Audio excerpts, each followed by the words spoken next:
you grew up in a generation where we weren't working for the same company for decades. It just doesn't happen anymore. Well, I didn't really come into the job and the career that I wanted to do for the rest of my life until I was in my late 30s. Which is obviously what I'm doing now, and right. It's my own company, so I have nowhere to go now. But so I probably will retire from this company.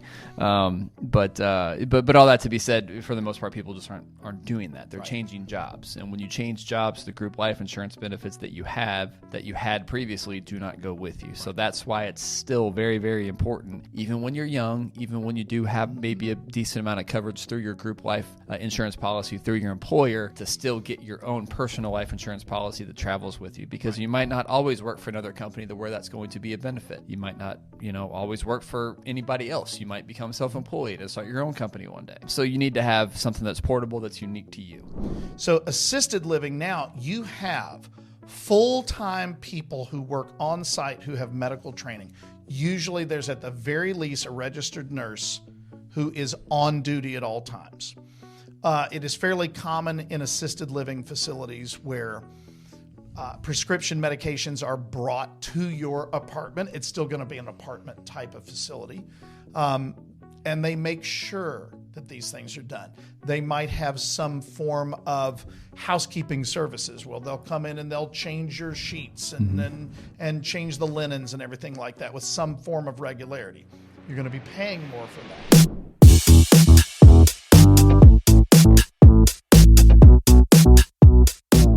Welcome back to another edition of the Retirement Planning Happy Hour. Eric Douglas, Chris Vaughn, Family Wealth Planning Partners out of Louisville, Kentucky. Thank you very much for listening to us and watching us for another week here. And actually, we're saying another week. We're doing back-to-back episodes today. It's a really good day in our office. So normally when we do these, sometimes if I have a particularly good bourbon, I might pour myself a little bit of a second pour. I did not do that in the last episode because I knew we might be doing the second episode back to back. We were tempted, but we were smart enough not to. But because we have these two bottles of bourbon here, the Old Foe Black Label, which we did on the last episode, which would have been last week when we published it, and now this week we're going to do the Blue Label, which I will let you talk about in a little bit more detail. But yeah, we are doing back to back. We need to catch up because we've with the move and some other things that have been going on, we've gotten a little bit behind. Snow, We're both going to be out of town next week when we do this, so we got to catch up. Unless we want to do one in Atlanta next week or something, maybe. But that might happen. Well, we'll see. Sitting in the airport might be entertaining. What we're talking about. Yeah, I don't know. The stuff we talk about at the airport when we're waiting on planes and hopefully not getting delayed is going to be appropriate for this podcast. But all that to say, so what we're going to talk about now. Insurance, right? And I know everyone loves insurance. Everyone loves to talk about insurance. It's so much fun. But I think what we're doing on this one is we're coming at it from the point of view of, do I really need this? Yeah. Meaning, we'll kind of go through some of these different types of insurances out there that are insurance products, I should say, that are sold to folks.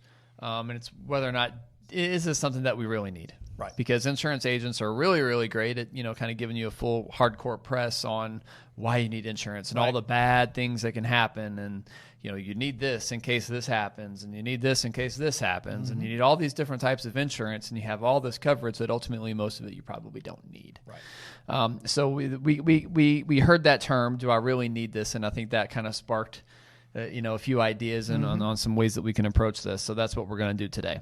So that's the topic for today, but why don't you kind of reintroduce the Old Forester Blue Label that we're going to be tasting today? Okay, so just following up from last week, these two bottles, the Black Label and the Blue Label, as we commonly call them, these came from the same warehouse. They came from the same floor of the same warehouse, which was actually Warehouse K, Floor 6. Now, they're obviously different bottles because these are both single barrels. Right? They're both barrel picks by a couple of different companies. The Blue Label we're going to do today is by Kroger. And before you mock that, if you're not familiar with it, Kroger does really, really good barrel picks. Oh, fantastic. I've never had one that I didn't like. And I've had a lot of barrel picks, as we've discussed, that are less than desirable, to be polite. The Black Label that we did on the previous episode was from Evergreen Cox's Wine and Spirits here locally. They also do a great job. The black label that we previously did is exactly the same thing as the blue label when it's picked. And then after that, they cut it down. So what we're doing this week, this one is not cut down. This is exactly the way that they picked it. It is, everybody ready? The raw, uncut version. 128.9 proof. I have had this hotter than that, but not much. I think the highest one I've ever had was 131 something. And if you can tell the difference between 128.9 and 131, more power to you. I can't. Yeah. They're just too similar at that. So I'm expecting that we're going to get the same tastes that we had last week, just intensified. That's what I'm expecting to hit. I have not tasted this particular bottle yet, so we'll find out as we're going through talking about insurance. Which is probably makes you want to have a drink while you're talking about it. I was going to say it's probably good that we have a little pour bourbon here to talk about insurance because it's everyone's favorite topic, right? It puts most people to sleep. So let's maybe start off with the most common question we get, especially from young folks: do I need this? Yeah. Term life versus permanent life insurance. Okay, so if we're talking specifically about life insurance, obviously there's lots of different types of insurance. Do I really need And we're going to keep this very, very simple because we're not going to go down the rabbit hole of all the different types of permanent life insurance. Oh my gosh, there's so many. We're not going to do that. So when we say perm, we're referring to permanent, which let's make it simple. Every type of life insurance there is, except for term life insurance, is perm. Mm-hmm. So we're not going to go down that rabbit hole. Term being pure life insurance. You pay for it. If you die, it pays out. If you don't die, it doesn't pay out. It's simple. Mm-hmm. Okay. So when we're talking to young people, do I need this? Term? Yes. 100%. You should. Bad things happen to good people, and sometimes that is an early departure from this earth. Who is dependent upon you, specifically dependent upon your ability to produce income? So when we're talking to young couples, if something happens to one of you, what happens to you when that income goes away? Because I can assure you, the employer is not going to continue to make that paycheck when that person is no longer on earth, right? So do you need that insurance? Yeah, you absolutely do. I think the debate is not do you need it, it's how much do you need, right? And we talked about that last week.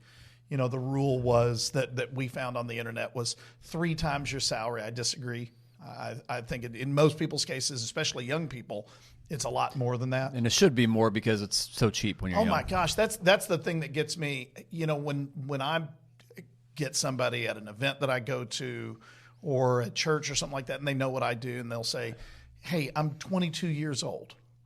What do I do?" Max out a Roth and get $1 million worth of term life insurance. If you want super simple, generic advice, that's a pretty good one right there, right? So deal with the second half of that.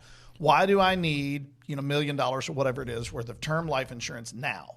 There's nobody dependent upon me now. I'm 21, 22, 23 years old. Because it's dirt cheap now because you're so young, right? You have no known health problems. You're young, which means you're highly unlikely to make a claim on this insurance. So you're going to get this stuff for pennies. Get the 30-year version of it. Now it takes you all the way into your 50s when you're at a point in your life where it's pretty good chance that there is a family who has to have your income, right? If your income went away, they're in trouble. Well, you're paying the same price at that age that you were when you were 22, 23. And that's why you get it early. I don't know anything else that you could put to that. That's why you get it early because it's a lot cheaper than if you try to get it at 30, 35, 40, right? Every birthday, the premiums go up. Every medical problem that might come up could potentially make you go up or make you uninsurable. Get it now while you can. Get it now while you can, while it's still really, really cheap. And, eventually, hopefully, assuming that's in your plans, right? Most people want to, grow up, get married, have kids. Someone's going to rely upon you at some point. So it's a pretty good rule of thumb to be able to get that stuff, as much of it as you can when you're young. One thing I want to talk about too, because, another in the vein of why do I really need this? Well, my employer has X percentage or X amount of dollars that they cover in life insurance, and that is very dirt cheap. Yeah. Because you're talking about group life insurance coverage through an employer. I think it's very much worth noting that for the most part, gone are the days where you work for a company and you work there for 40 years and you retire and you get the gold watch and, that's over. Those days are pretty much long gone, right? That's just not, especially for, Gen Z or whatever. I don't even know what what generation we're in now. Gen as far Z as is still entering the marketplace. I don't know the numbers off the top of my head. I think Gen A is the next, or Alpha is the one behind that. And they're in the 15, 16-year-old. Okay, but let's just say, so if you're me, where I'm like right on the border between Gen X and, millennials. We'll claim you because you fit in with us. I definitely identify as. This is the only time you're ever going to see me identify as anything, right? But I identify far more as an X than a millennial. Yeah. But all that aside, right? So if you're like, kind of me, X, millennial below, you grew up in a generation where we weren't working for the same company for decades. It just doesn't happen anymore. It doesn't happen. And, I didn't really find out what I wanted to do. Well, I didn't really come into the job and the career that I wanted to do for the rest of my life until I was in my late 30s, which is obviously what I'm doing now. And, it's my own company, so I have nowhere to go now. But so I probably will retire from this company.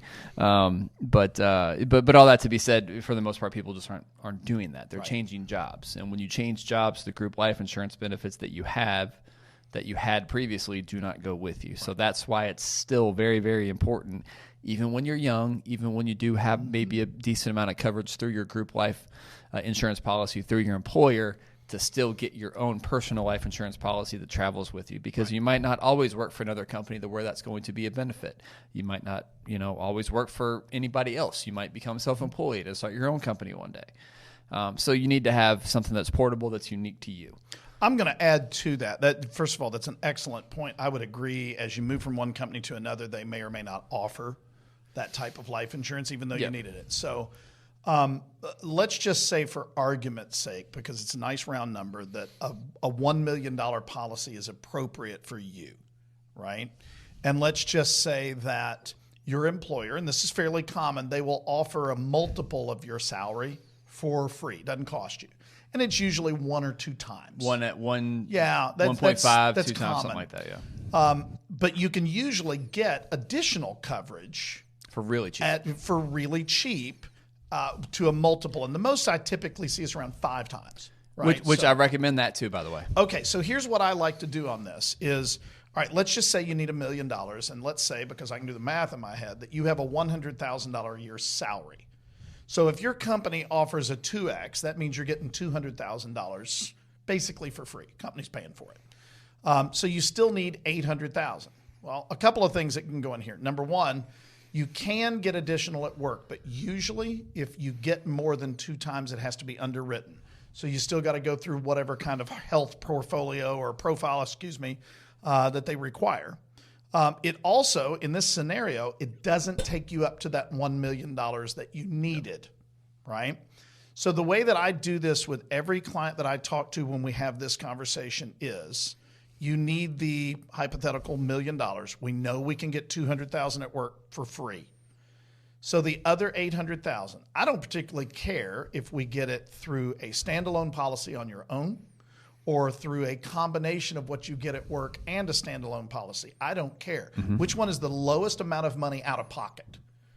And, 10 years ago, it was almost always you got it through work up to what their max was, and then you got a standalone policy for the additional. The last couple of years, I've been seeing a change in that for healthy people, right?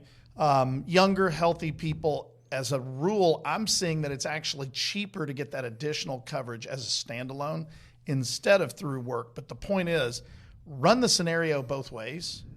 Who cares as long as it's the cheapest policy? That really is the key to me. All of those options are better than permanent life insurance. So especially if you are younger, but let's just broaden this out and say probably 97% of all people. Okay. When asked the question, do I really need permanent life insurance? The answer is no. No. You do not. Does that mean that it's not a viable option? There's a time and a place for it. But the key word that you use there, and this is what people ask, is do I need it? Absolutely no, not. You don't. especially because a lot of times permanent life insurance is sold as an investment. Yep. It is not an investment. It is life insurance. You have to get underwritten. And if it is an investment, it's a god-awful, horrible investment. There's so many better options. It's basically a very, very expensive savings account. Yeah. And then, but wait a minute, Eric. It works like a Roth IRA. How many times have you heard that? Yeah. Well, yeah. You're talking about an IRC 7702, and what you're doing is you're borrowing against the policy. Taking a loan, tax-free. Yeah, it's a tax-free loan, but now the loan is still gaining interest on it, so it reduces cash value. I've seen these work, but for every one that I've seen work, I've seen 100 of them that the options are just so much better than trying to do that. So if somebody's really pushing that kind of thing, it's because there's a commission involved. And I just don't know another way to say it. And the reality is, too, when it comes to any of these types of insurance products, the more complicated it is to understand, really the less likely it is to be that big of a benefit. And if it was that fantastic, trust me, everybody'd be doing it. Right? Everyone would do it, and not everyone does for a lot of reasons, right? It's not that beneficial. Now, that doesn't mean I said 97% of the population doesn't need it. There are definitely some people that do, and there are instances where it does make a lot of sense. One of the ways that it's sold is it's a type of life insurance policy that you can never outlive. Right. So term life policies have 10, 15, 20, 30-year time frames. Permanent life insurance policies last for your lifetime. Right. So you never have to renew. You never, if you get cancer, it's still there. You still have it. Right. So even if you become uninsurable, you still own some type of a life insurance policy. So there is some value in that. But really, the most of the viable let's say options, or the most viable case uses or case studies for when permanent life insurance is going to be most valuable for you specifically are going to be dependent upon, do you own your own business? Or do we have some major tax liability that we're trying to avoid? Things like that, right? There's very, very, very specific instances that for 97% of the population, and I'm just using that number, it very well may be 98% of the population. It's not really going to be that applicable to. And actually, one of the few exceptions to the rule, we're going to be dealing with a couple of subjects down, so we'll come back to that one. All right, so life insurance, we've kind of beat on that one a little bit. We could do episodes on that, and people would fall asleep while they're driving down the road listening to us. I don't want to do that. Nope. Let's do a different type of insurance. And I think the next one on our list is probably the type of insurance that is overlooked the most.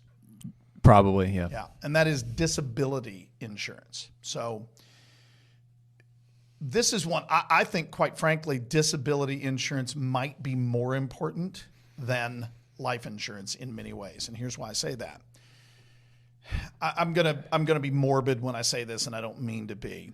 When you pass away, right, you are no longer a consumer to your family. So if you think about it, so you've got you and your spouse and your 2.5 kids and your 1.5 pets, right?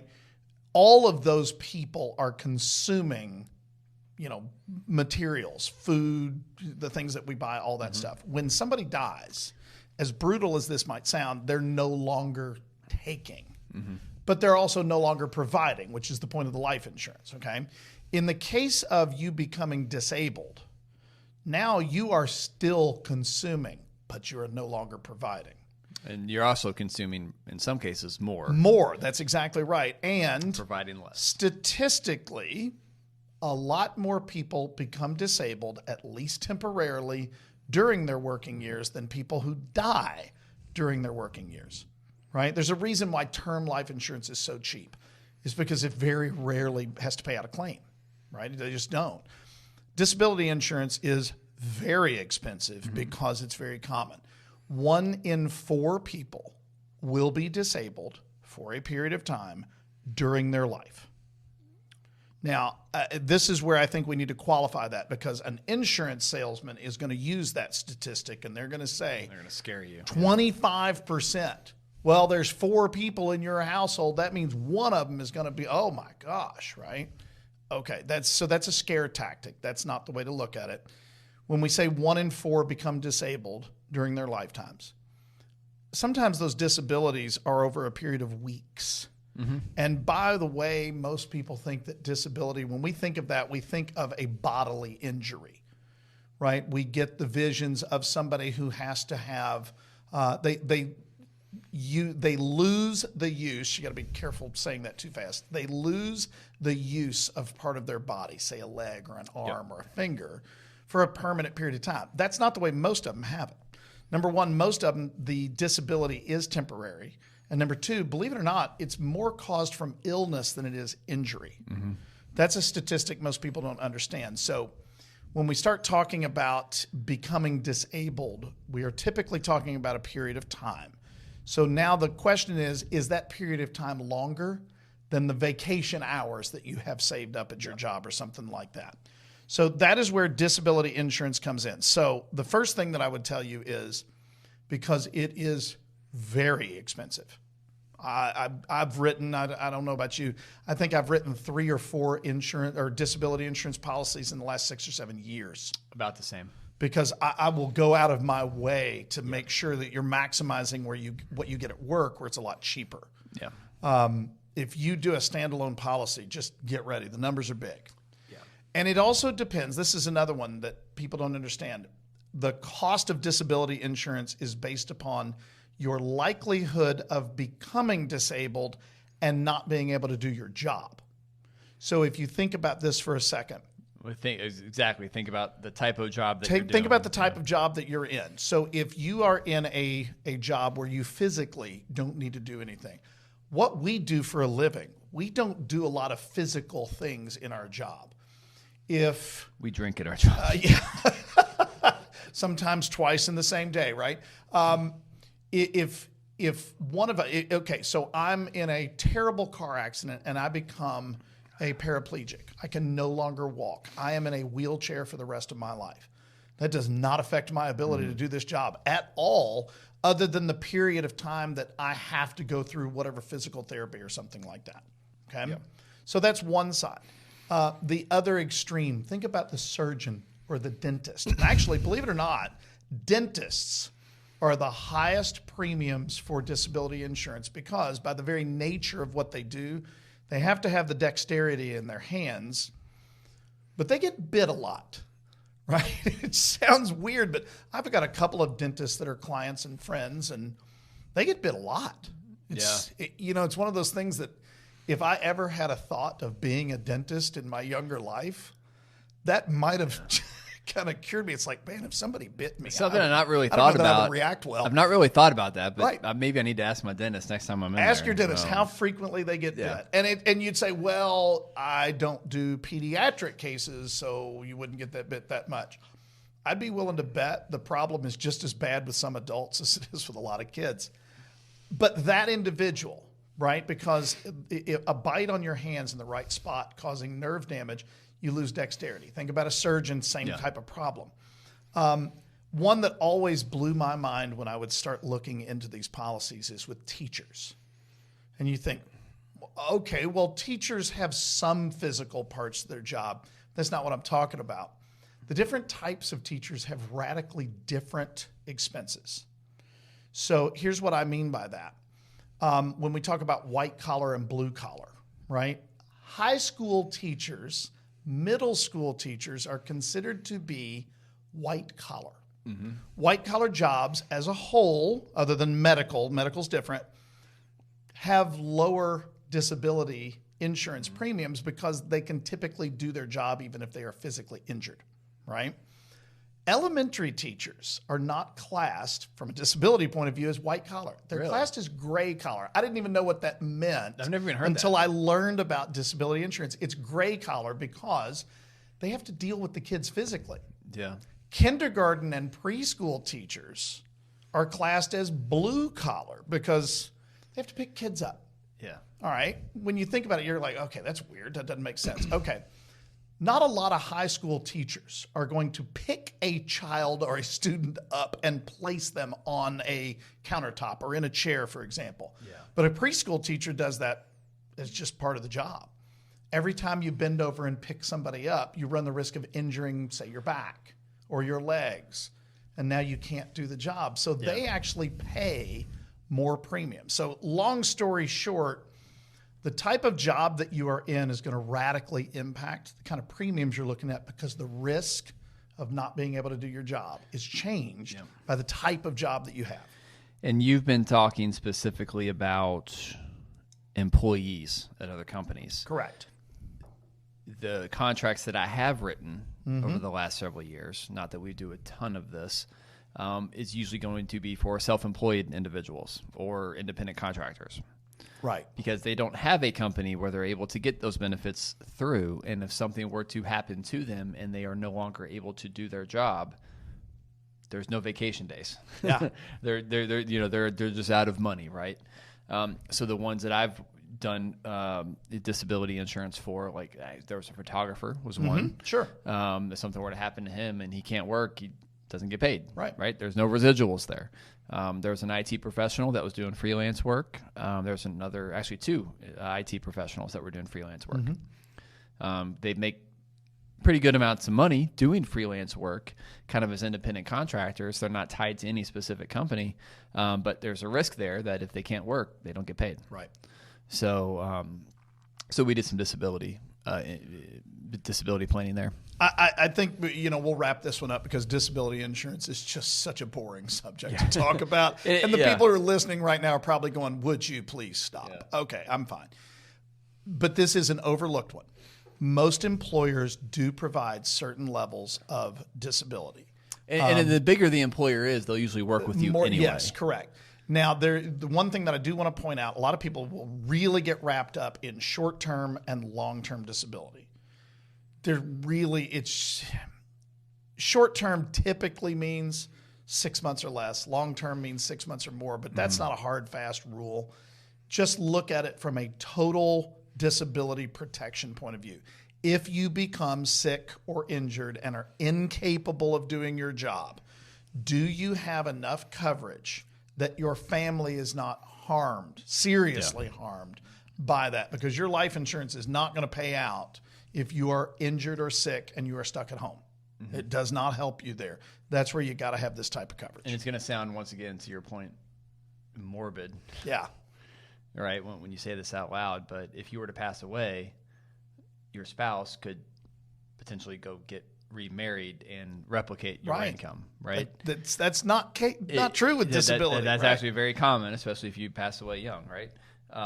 With disability, if you have a disability and you're no longer working, there's no way to replicate your income. And you are still in the marriage and you're still a consumer, but now you're no longer a provider.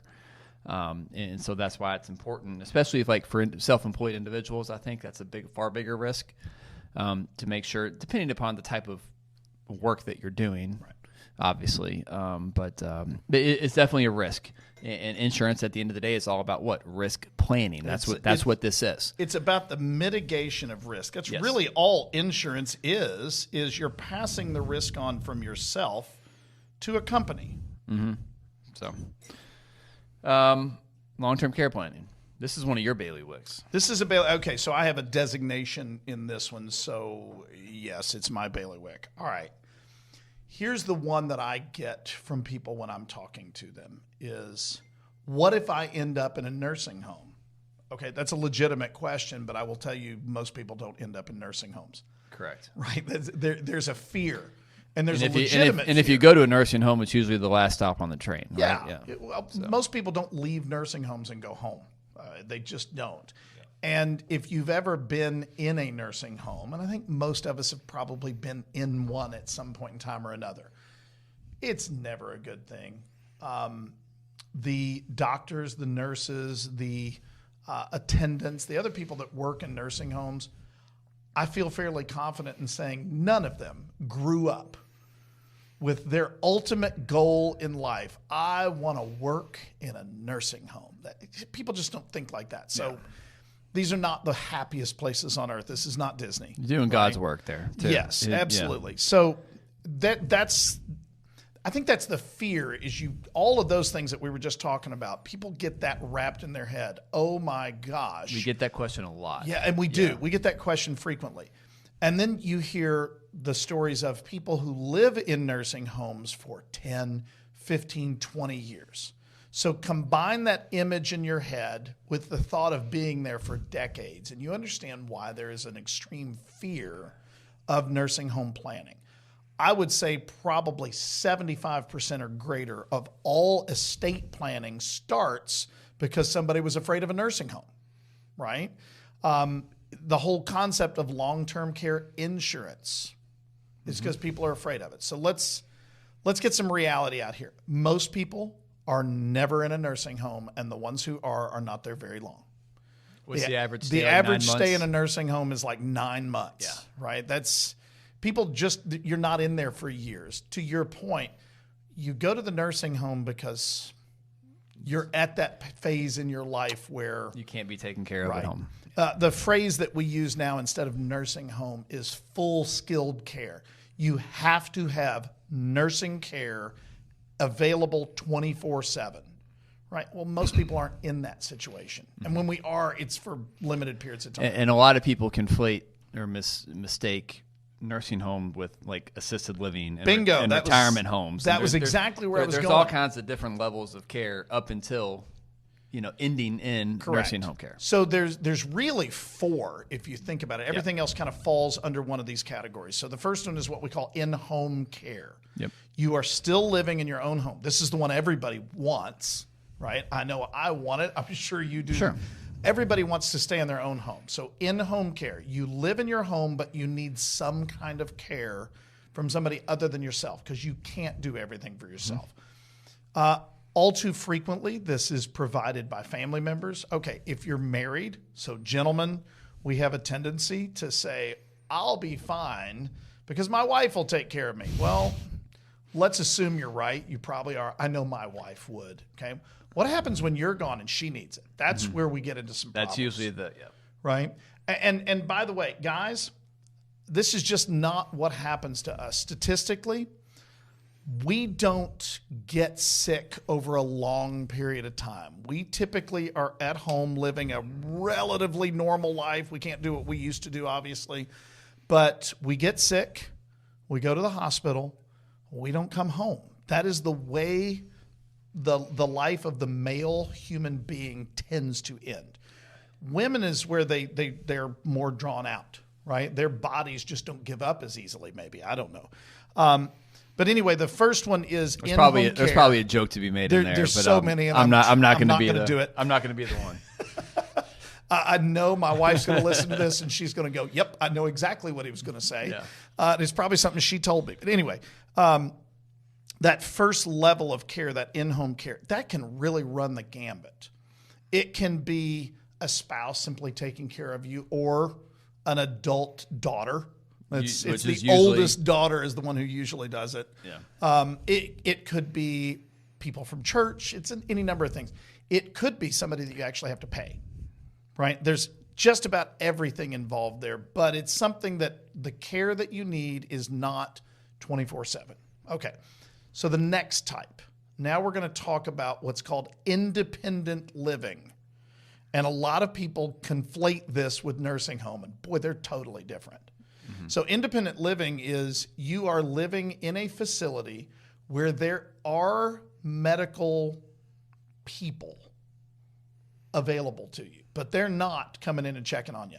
It's basically an apartment. It is. It's exactly what it is. It's an apartment, but the apartment is typically going to have all of the stuff for people who have some level of physical ailments. They're going to have, the bathrooms and the showers that have got all the rails and everything. They're always going to have the rope that's, I hate to be ugly when I say this. I've fallen and I can't get up. Well, it happened. Remember those horrible commercials? But it does happen. It happened to my grandmother. Okay, yeah. So an independent living facility is going to have those kind of things. And they are usually going to have somebody on site who has some level of medical training. Yeah.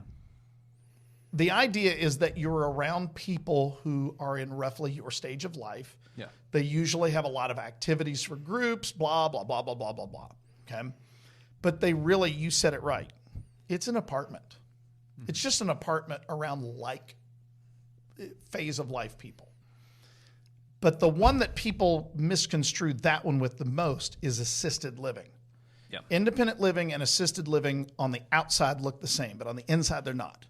So assisted living now, you have full-time people who work on site who have medical training. Usually there's at the very least a registered nurse who is on duty at all times. It is fairly common in assisted living facilities where prescription medications are brought to your apartment. It's still going to be an apartment type of facility. And they make sure that these things are done.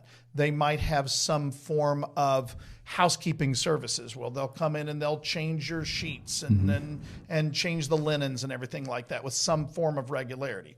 You're going to be paying more for that. Usually you can negotiate a lot of those services. Correct. Or you go to different facilities that offer different levels of service. Absolutely right. So even within assisted care, assisted living facilities, you have all kinds of different levels, sub-levels, if you will, within that. Right. Because some facilities will offer X, some are going to offer Y. Exactly right. And that's why the first caution that I would have on this one is instead of going out and figuring out what you want and going out and shopping for it, there are multiple companies out there that it's their job to know what's available. Mm-hmm. They have relationships with all of the different facilities in your community. You go and talk to them and they find out what you need. And then they go shop for you. And you don't pay them for that service. They are paid by whoever they place you with. Yes. So it's a matter of you finding a company or an individual that you trust that will actually place you properly, right? Based upon the money that you need to spend, the needs that you have, what that facility offers. You know, I've seen these facilities where once a week, whether you need it or not, there's a bingo game, and that's all they do.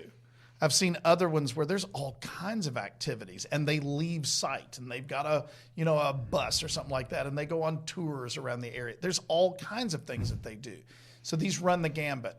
But you notice the one thing that we haven't talked about yet, long-term care insurance. Yep. Because long-term care insurance doesn't pay for any of the things that we've talked about with some exceptions. Yep. Right?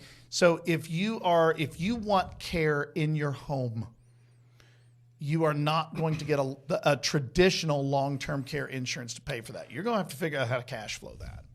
If you have the desire to go into independent living or assisted living, long-term care insurance is typically not going to pay for that. And I'll tell you what else won't pay for it at all, and that's Medicare. Mm-hmm. And a lot of people are like, well, I put that on Medicare, right? No, you can't. Correct. Right? Medicare does not pay for long-term care.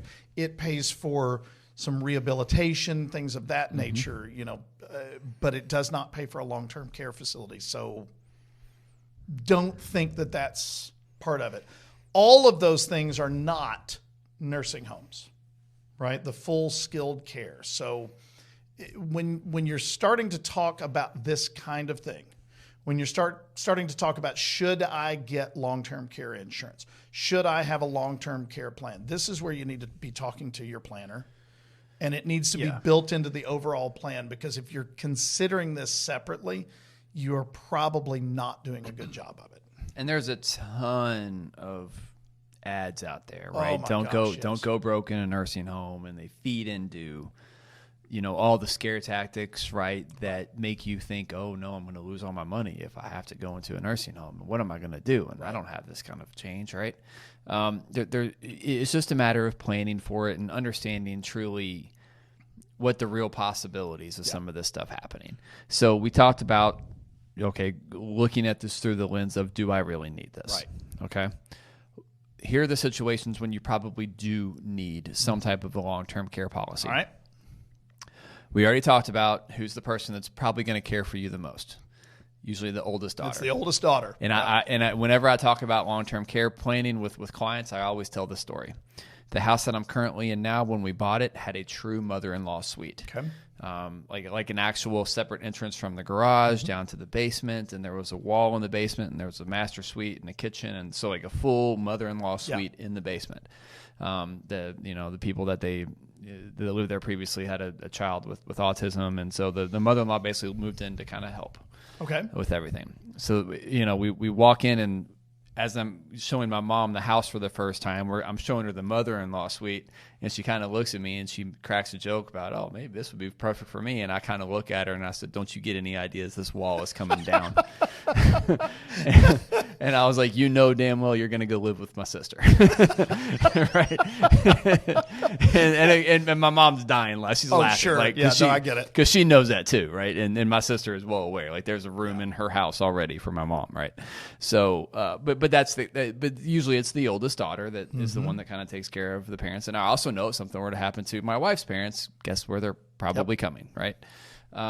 So, but I always say that if you don't have kids, you're probably someone that maybe potentially could benefit from having some type of a long-term care insurance policy. Right. If there's an age gap, so if you are a spouse, if you are a wife more specifically, and your husband is, let's say, 5-10 years older, and there's a really good chance that he's probably going to pass away before you. Right. You are someone, especially if you don't have any kids, and there is an age gap, then you're probably someone that could benefit from some type of a long-term care insurance policy. To me, those two criteria are usually the biggest factors in determining whether or not you need one. Obviously, you can add in some things like history of Alzheimer's, for example, memory care issues, things like that. Although you'd be amazed at how long people with memory care issues can stay at home with in-home care, right, or just, family care. And usually by the time the family has thrown up their hands and saying, I can't do this anymore, you're kind of close to the end anyway, right? So it just goes back to the statistics that we were saying at the beginning, right? The average stay in a nursing home is about 9 months. So, you can...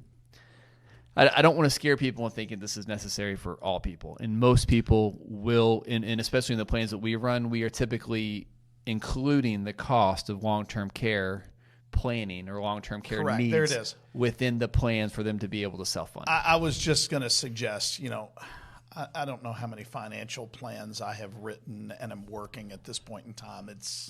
They all blur together after a while when you're looking at it from the outside. In the last 7 years, since 2019, I have written 2 long-term care policies. I've written 1. Right. No, I've written 2. And there's the point. The reason I've written 2 is not because I couldn't. It was because I usually could find a way inside of the normal part of the financial plan to fund this. If it happens, we have the ability to cash flow this. So going back to, what we were talking about, most people want to stay at home. Your traditional long-term care policies will not pay out if you stay at home. They're not going to pay out inside of an assisted living facility or an independent living facility. They're only going to pay out if you go into a nursing home, which everybody is trying to avoid in the first place. Because we already talked about they're just not desirable places to be. Even the expensive ones are not desirable, right? Which is why I said the likelihood of you being a widow, or the likelihood of, if you don't have kids, and the unlikelihood of you having someone to be able to take care of you, right, you are far more likely to have to go into some type of a facility sooner than someone who does have a spouse to take care of them, or someone who, kids with an extra guest room, right? So long story short, coming back to the original question, do I really need this? Do you really need to have a plan? Yes, absolutely you do. And, you pointed out there are some people who are higher risk than others. They absolutely need to have a plan. Do you need to have the insurance product to back up that plan? Maybe. There are ways to address long-term care concerns without using insurance to do it. And there are a lot of different types of insurance. The traditional long-term care insurance policy is almost gone away. And the reason for that is they're not profitable to the insurance companies. So they raise the rates, and nobody wants to buy an insurance policy. The rates keep going up, and they're never going to get their money back. So they've gone into the hybrid space where the long-term care is packaged with permanent life insurance or with some form of annuity. Those are becoming more and more popular because asset based. Right, it's asset based because if you don't use the policy, you still get something out of it, or your beneficiaries get something out of it instead of just wasting the money. The point here is have a plan, and then you don't have to worry about it. If it happens, you've got a plan that can kick in. And if it doesn't happen, you don't have to use the plan. What's interesting about long-term care is the cost of underwriting certain segments of the population. Right. So when you're writing it's like a traditional life insurance policy, it's far more expensive to write a policy for a male because they're more likely to die at an earlier age than a female, right? With long-term care policies, it's actually the inverse. Correct. It's actually far more expensive to write a long-term care policy for a female because to the point that you made earlier, she's more likely to use it. That's exactly right. She's more likely to use the long-term care because they typically are going to live for longer. Women live longer than men, and they also they need the care for a longer period of time because they tend to outlive their husbands. Right. And because they outlive their husbands, there's no one to take care of them as much. Right. The other subset that's interesting, and I learned this years ago, and it kind of totally threw me off guard when I heard it. But it makes sense when you actually hear the rationale. Is Asians. Really? They're actually really they're cheaper to underwrite because they don't use it. But that's a cultural issue. It's 100% a cultural issue because family is just so ingrained in their culture, and they're elderly. You hold your elderly in esteem, right? And it's not that you don't do that in American culture, but they take it to a different level. But it's a different level, right? And you take care of your elderly, and it's expected as a child that you 100% bring your parents home and take care of them. Like that's just very much ingrained in their culture to a far greater degree than it is in America. So I learned that, and I was like, oh, that's actually interesting. That is interesting. So it's cheaper to write a policy on an Asian because they don't really ever use the policies. So I found that very interesting.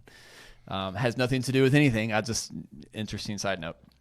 So, all right. So we've hit several types of insurance and what people talk about. So we talked about term versus perm insurance. We talked about disability. We've talked about long-term care insurance. I think the biggest issue here, and we kind of hinted at it just a minute ago, is having a plan, right? It's almost like we're a broken record sometimes. It does. Right? Having a plan to deal with this. The whole purpose of insurance is to protect you, to pass on risk of something happening from you shouldering that risk to a company shouldering that. That's what insurance is. If we had a crystal ball that says, here's the things that you're going to deal with. You know at this age you're going to have a car accident that's going to cause these problems. You'd have the perfect auto insurance policy for that. And by the way, we know that at this age, you're going to get sick with this particular ailment. And you would have all those things in place. We don't know what's going to happen. And that's the point of having insurance. The problem is the way that insurance is sold. Yeah. Right? So insurance as a general rule is sold with fear. If you don't get this insurance, look what could happen to you, right? I mean, turn on the TV. I'm at that age now. I'm 54 years old right now. I'm at that age where I am now being targeted. The types of TV shows that I watch, the streaming that I watch, the podcasts that I listen to. Okay, boomer. They've got me figured. I am not a boomer. I've got the T-shirts at home with the Gen X guy, doing this. I'm at that age now where these companies are starting to target me, and I'm seeing what people who are 10 and 15 years older than me have to deal with. And it's like, man, if it's this bad now, imagine what it's going to be like when I'm 65 or 70 years old.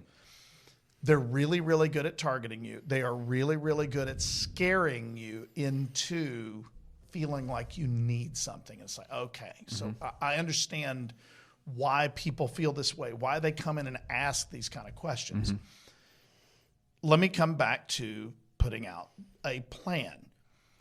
Yes, this is a self-serving comment when we say this, but when we talk about putting together an insurance plan, who's putting together that plan? Is it an insurance agent? I promise you, they're going to find a reason for you to buy these products. Mm-hmm.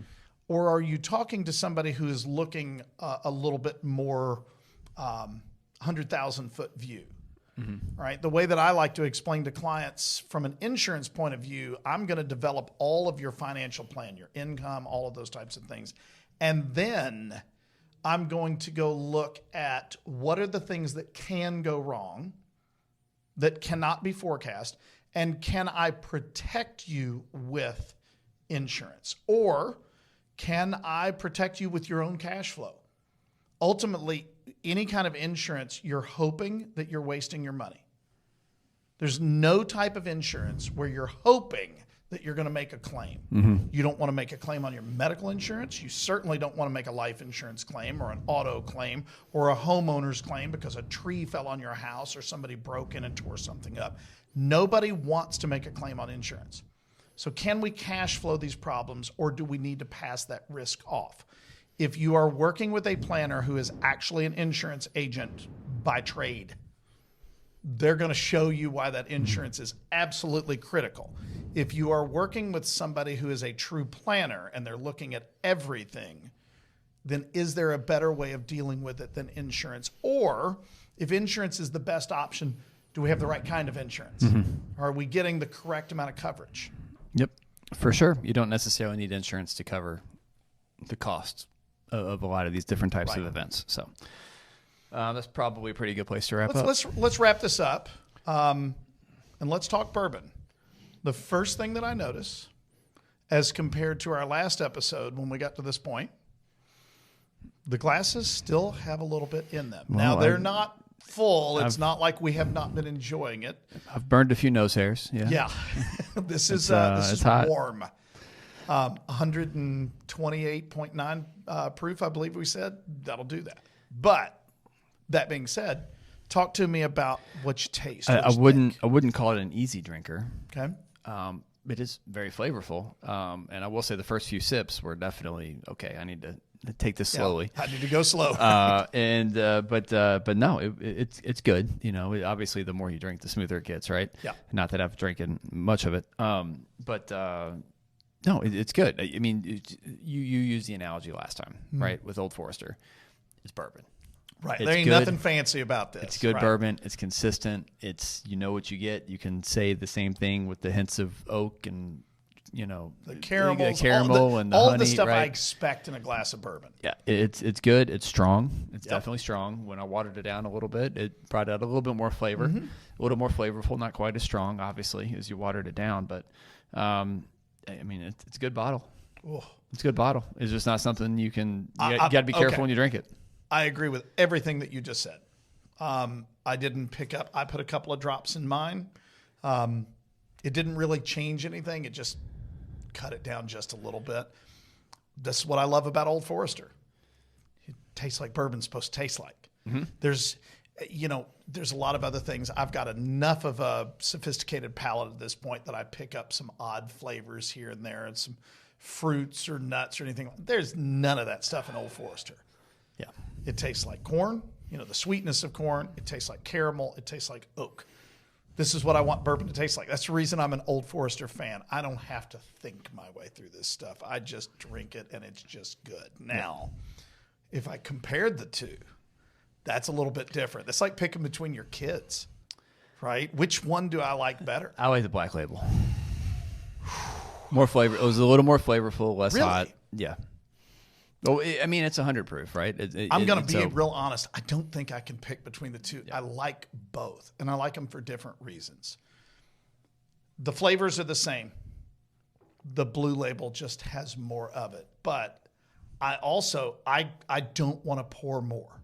Yeah. I'm probably going to get a little bit of heartburn if I poured any more than what I've already got. Whereas the 100 proof, the Black Label, I wouldn't hesitate to pour a second one, right? Yeah.